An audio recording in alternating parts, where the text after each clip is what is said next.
Hebreus capítulo 10, versículo 35 ao 39. Aqui nos diz: Não lanceis fora a vossa confiança, porquanto tem por ela uma grande recompensa. Porque necessitais de paciência, para que, depois de haveres feito a vontade de Deus, alcançai a promessa. Porque, por mais um pouco de tempo, aquele que há de vir, virá, e não tardará. Mas o justo viverá pela fé. Mas se algum homem recuar, a minha alma não tem prazer nele. Nós, porém, não somos aqueles que recuam para a perdição, mas daqueles que creem para a salvação da alma. Aqui o escritor de Hebreus nos diz, nesse tempo aqui que foi escrito isso, os irmãos, os cristãos estavam começando a perseguição aos cristãos. Ali em Roma e em vários outros lugares ali, os cristãos já estavam começando a ser perseguidos. E muitos cristãos estavam sendo afligidos e estavam abandonando a fé. Ficavam com medo do que viria e iam embora. Mas aqui o escritor de Hebreus escreve essa mensagem para dar um fortalecimento aos irmãos. E aqui no 35 ele diz: Não lancei fora a confiança, porque tem por ela uma grande recompensa. Esse não lancei fora a confiança foi aquilo que aquelas pessoas entregaram a sua vida a Jesus. Ali naquele momento que aquelas pessoas entraram na presença do Senhor e estavam na presença do Senhor. E todos aqueles que vêm e entregam a sua vida ao Senhor, o Senhor nos diz que há uma recompensa. Nos céus nós teremos uma recompensa. E aquelas pessoas, devido à aflição que estava tendo, a perseguição, uns eram presos, outros as casas eram tomadas, os bens eram tomados, e assim aquelas pessoas ficavam com medo. Mas o escritor nos escreve isso aqui para fortalecer a eles. Não lancei fora a sua confiança, porque nela há uma grande recompensa. Qual é essa grande recompensa? O que Jesus nos prometeu, a vida eterna. Porque a morte não vai conter aquele que é de Deus. O ímpio, aquele que está no mundo, que não conhece a Deus, que conhece outros deuses, que não é o verdadeiro Deus, esse sim a morte vai conter.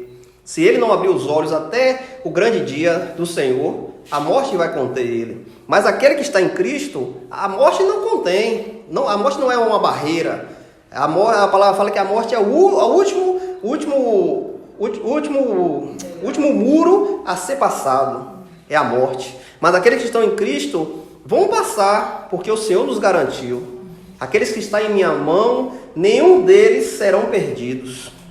Aqueles que estão na mão do Senhor Jesus, ele nos diz que nenhum deles serão arrebatados da mão dele. Então o escritor de Hebreus dizia a eles: Não lancei fora a sua confiança, porque nela tem uma grande recompensa, para que aquelas pessoas guardassem aquilo que elas tiveram, aquilo que veio sobre elas, tinham que guardar a fé, mesmo que fosse caminhar para a morte, mas eles iriam guardar a fé, porque eles tinham uma grande recompensa. Eles olhavam lá para frente, eles não olhavam ali no momento que eram afligidos, que as casas eram tomadas, eram expulsos das suas terras. Eles não colocavam o seu coração naquilo, mas o coração deles estava em Cristo, na promessa que Cristo nos prometeu. Então hoje nós temos que andar assim. Hoje nós vemos o mundo como está. O mundo não tem mais nada de bom. Uma palavra nos diz que o mundo já é do maligno. O maligno que comanda este mundo. Você vê pelas leis, pelas coisas que estão sendo feitas aí no mundo, você vê que está distorcendo a família. Hoje você vê que tem várias famílias, como Deus só criou uma, o homem e a mulher. Mas hoje a sociedade diz que tem vários tipos, 2 homens, 2 mulheres, mulher com homem com homem. Isso não provém de Deus. Deus fez o homem e a mulher para serem um casal. E hoje o mundo nos traz coisas que não provém de Deus. Então, nós temos que guardar a nossa confiança. A nossa confiança está em Jesus. Uma vez andávamos no mundo, fazendo a vontade do mundo. Mas quando Jesus veio sobre nós, abriu nossos olhos e nós começamos a enxergar a verdade. Às vezes, por isso que uma pessoa dentro da casa, Jesus levanta, e aquela pessoa começa a ter conflito com sua família, porque às vezes é de uma religião diferente, adora outros deuses, e aquela pessoa que foi iluminada abriu os olhos, e ela não enxerga mais aquele Deus que ela adorava antes como o Deus verdadeiro. Ela vê que agora o Deus verdadeiro é o Deus de Israel, é o Deus vivo, e ali vai ter conflito naquela casa, pela aquela pessoa ter sido transformado. E ali vai haver, um irmão levanta, um pai levanta, uma confusão dentro da casa, porque aquela pessoa foi liberta. Quando Jesus vem sobre o homem, Jesus liberta. Antes você estava preso, acorrentado nas vontades do mundo. Eu bebia, eu usava droga, me prostituía. Mas quando Jesus vem sobre você, isso tudo é lançado fora. O Espírito Santo vem, quando Jesus subiu ao céu, disse: eu não deixarei vocês só, mas eu mandarei o Consolador. O Consolador é Deus, é o Espírito de Deus que vem sobre nós. E ele vem para nos conduzir, nos tirar de onde nós estávamos. Às vezes, você vê que tem vários cristãos aí que ainda andam torto, mas as pessoas ainda não conheceram a Jesus verdadeiramente. Porque aquele que conhece Jesus verdadeiramente não anda em lugares tortos, não anda no erro. Por quê? Porque ele sabe que Deus não se agrada daquilo.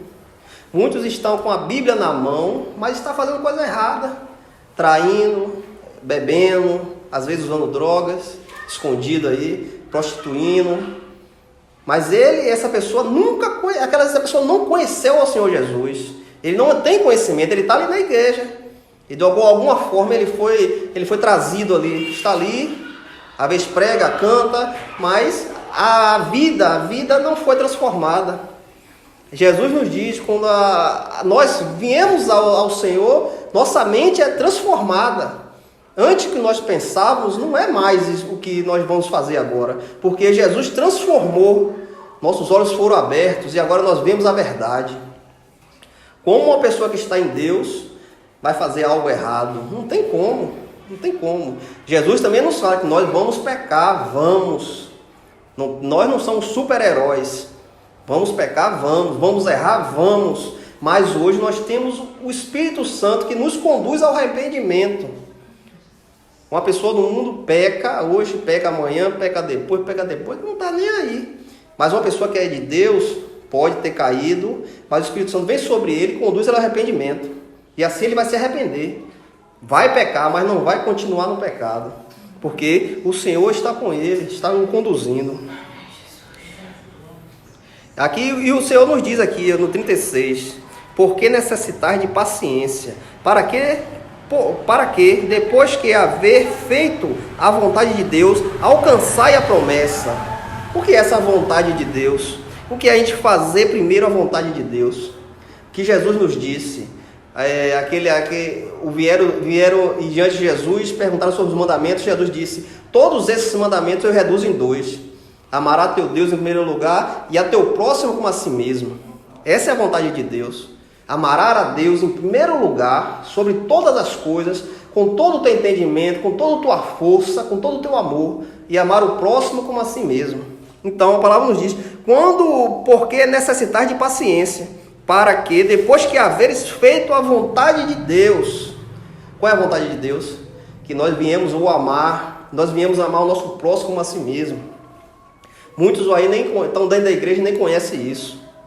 O amor ao seu próximo, a dedicação ao seu próximo. Quando nós se dedicamos a um próximo que está necessitado, nós estamos fazendo a vontade de Deus. A religião de Deus que Tiago fala é visitar os órfãos, as viúvas, os órfãos as viúvas e os necessitados. Essa é a religião de Deus. Então, quando nós viemos amar o nosso próximo, nós estamos fazendo a vontade de Deus. Quando nós tivermos com amor com o nosso próximo, nós estamos amando a Deus, fazendo o que Deus quer. E aqui ele nos diz que nós temos que ter a paciência de esperar a vinda do Senhor, esperando nele, aguardando nele a promessa que ele nos fez, porque ele diz, porque por mais um pouco de tempo, aquele que há de vir, virá. Quem é que há de vir? É Jesus. Jesus disse que vai voltar. Nossa confiança está depositada nisso. Ele vai voltar. Ele vem nos buscar. Eu não sei se é antes da tribulação, não sei se é depois, mas ele prometeu que vem nos buscar. Então nós temos que guardar essa promessa, guardar essa confiança, que o Senhor vem nos tirar deste mundo, que o Senhor vem nos levar para um lugar melhor, que nosso corpo será transformado, será semelhante ao do Senhor Jesus. Habitaremos na cidade santa, a cidade que Jesus preparou para nós. Então, nós temos que guardar até o dia do Senhor, aguardando ansiosamente por isso. E também ele nos diz no 38, mas o justo viverá pela fé. Como você vai cumprir o 35, o 36 e o 37, os versículos, se você não tiver fé? Como você vai amar a Deus? Como você vai amar o próximo se você não tiver fé? O justo viverá pela fé. Mas se algum homem recuar, a minha alma não terá prazer nele. É o que nós vemos hoje aí. Muitos homens de Deus, homens que estão falando, pregando, mas ele recua. Quando peca, ele recua de Deus, porque Deus é um Deus santo. Deus não está em pecado. Deus não está num lugar que ali anda em pecado, anda em confusão, anda em intriga. Deus não está mais nesse lugar. Então, Deus fala, eu vou recuar de você. Se você não estiver sincero comigo, em sinceridade e amor, eu não estou com você. Então, mas o justo viverá pela fé. Mas se algum homem recuar, a minha alma não terá prazer nele. Então nós que estamos em Cristo, nós não somos pessoas de recuar. Somos pessoas de andar para frente, caminhar para a vinda do Senhor, caminhar para Cristo. E aqui no 39 que fala, nós porém não somos daqueles que recuam para a perdição, mas daqueles que creem para a salvação. Então, o que é que eu acabei de falar agora? O cristão não é o homem de recuar. O verdadeiro cristão não recua. Ele não volta a fazer o que ele fazia antes. Ele está estabelecido. Uma vez ele andava na vontade deste mundo, fazendo a vontade deste mundo, mas daquela vez que Jesus veio sobre ele acordou, ele abriu os olhos e agora ele caminha para Cristo, caminha para a salvação. Então, nós, porém, não somos daqueles que recuam para a perdição, mas daqueles que creem para a salvação. Então, a nossa confiança está em Jesus. Aonde vem a salvação? É de Jesus. Não existe outro lugar, não tem outro lugar se não for Jesus. Porque Jesus morreu na cruz para nos dar vida. Nosso pacto que nós tínhamos com Deus foi quebrado no Éden. Foi quebrado aquele pacto. O homem pecou diante de Deus. Foi feito algo que desagradou a Deus. E Deus não está mais com o homem. O homem foi desligado de Deus. Mas Deus, com sua misericórdia, com seu imenso amor, trouxe Jesus ao mundo. Jesus veio para nos salvar. Ele veio numa missão. Veio para se entregar naquela cruz para pagar os nossos pecados. Qual é o nosso pecado que nos gera para a morte? Foi o pecado do Éden. Porque nós somos descendentes de Adão, segundo a carne. Tudo que Adão fez lá recaiu sobre aqueles que vêm após ele. Então, se um bebê nascer hoje, nasce pecador. Até quando ele tem o conhecimento de ver o certo e o errado. Ele ali tem o prazer de saber o que é certo e errado. Ele tem uma decisão. Então, todos nós temos uma decisão. Deus não é um Deus invasivo, um Deus que invade. Deus é um Deus que espera o homem. Como a parábola do filho pródigo. Aquele rapaz ali com seu pai, com sua família, de repente ele diz, não quero isso mais não, eu vou embora, me dê meus bens que eu vou embora. E ali o pai com toda a calma, todo o amor, reparte os bens e dá a ele. Mas a palavra nos diz que ele foi para uma cidade, começou a beber, gastar com mulheres, prostituição e de repente o dinheiro acabou. E assim ele é jogado na sarjeta. E ali naquela terra, naquele lugar, há uma grande fome. E ali ele é colocado para dar comida aos porcos. A palavra fala que ele deseja comer a comida dos porcos. E naquele momento que ele pensa em comer a comida dos porcos, ele lembra do pai. Rapaz, na casa do meu pai, os servos comem melhor do que como eu estou aqui. O servo anda melhor do que eu. Eu voltarei para o meu pai. Esse é o arrependimento. Quando nós pecamos e temos a concepção, pequei contra Deus, o que é que nós temos que fazer? Se humilhar diante do Senhor. Eu voltarei para o meu pai. E ali ele volta para o pai. E a palavra nos diz que o pai está sentado, aguardando ansiosamente pelo filho. E quando ele chega, o pai abraça, troca as vestes, dá uma sandália nova, coloca anel em seu dedo, manda matar um novilho cevado, comemora aquela festa. Mas a palavra nos diz que o irmão dele viu aquilo ali e disse assim: meu pai nunca me deu um carneiro. E chega esse daí que gastou tudo, ele faz uma festa. E o irmão fica indignado. E ele vai até o pai e fala. Mas o pai disse: meu filho, tudo que eu tenho é teu. Tudo que eu tenho é teu. Você está comigo. Você está junto comigo. Mas ele estava perdido, mas agora se achou. Agora ele se achou. Então, é uma comemoração, porque ele estava perdido, ele estava no mundo, estava jogado lá. Mas no momento Deus chamou. Então, Deus se alegrou com aquilo ali. Então, é isso que nós temos que fazer, olhar para Cristo. Esse mundo não tem mais nada. A palavra fala que aquele que busca riqueza cai em tentação. Para que riqueza? Deus é um Deus que sustenta os seus servos, sustenta os seus filhos. A palavra nos diz que nós que somos ruins, sabemos dar coisas boas aos nossos filhos. Sabemos dar coisas excelentes aos nossos filhos. Imagine Deus o que vai fazer conosco se nós nos lançar a Ele. Então devemos olhar para Cristo. Hoje em dia o mundo está acabado e daí vai piorar. Vai vir coisa aí que as pessoas vão sair loucas do que vem pela frente aí. Se nós não tivermos fundamentados em Jesus, na sua palavra, nós vamos enlouquecer. Porque aquele que está em Cristo está tranquilo. Você está vendo que está acontecendo tudo isso aí, ó. Mas aquele que está em Jesus está tranquilo, está alegre, porque sabe que a palavra está se cumprindo. E quando a palavra se cumprir, o Senhor voltará. Então, o cristão verdadeiro está alegre. Apesar de estar morrendo muita gente, mas não está alegre pela morte das pessoas. Está alegre pelo que está acontecendo, porque está anunciando a volta de Jesus. E sua palavra nos diz que ele voltará.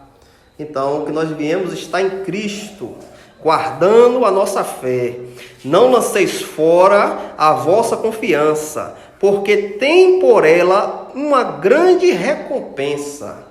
Devemos guardar isso. Não lanceis fora a vossa confiança, porque por ela tem uma grande recompensa.